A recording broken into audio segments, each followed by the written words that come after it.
Ukraine has repeatedly emphasized that President Zelensky's peace formula is the only acceptable way to diplomatically end Russian aggression. The issue of so-called alternative peace plans was once again discussed during Volodymyr Zelensky's recent interview with Metropols. In this interview, Ukrainian president called destructive the so-called peace plan presented by the leaders of Brazil and China in May 2024. In response, Beijing said that it was in contact with Kyiv and that China itself was allegedly mediating the promotion of the future peace process. The common understandings have received positive response from over 110 countries. China will continue promoting talks for peace and playing a constructive role for the political settlement of the crisis. Mao Ning, spokeswoman of the Ministry of Foreign Affairs of China, at the press conference. Ukraine's Western allies have criticized the so-called Chinese peace plan. A press release on the results of the recent EU-US dialogue says that China, being a member of the UN Security Council, violates the principles of the organization's charter with its alleged peace initiative, particularly as it concerns respect for the independence and territorial integrity of states. Washington also condemned the Chinese peace plan at the recent UN Security Council. China's six-point peace proposal for resolving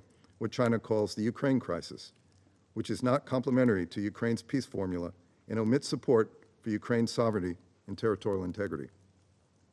Does China intend to reward Russia for violating the UN Charter?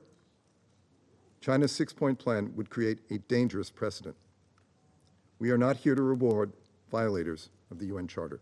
However, the promotion of its own peace plan will not prevent China from taking part in the next peace summit organized by Ukraine. Reuters quoted its sources as saying that on the sidelines of the International Military Diplomatic Forum in Beijing, China expressed its readiness to participate in the second peace summit. Experts believe that China's presence will be able to seriously increase the influence of the event. China's participation will, of course, have a significant impact on the nature of this event and will probably increase the seriousness of its perception as well as any decisions to be taken at it. And secondly, it will probably make it possible to invoke a number of other states that have so far either ignored the event or tried to avoid it in some way.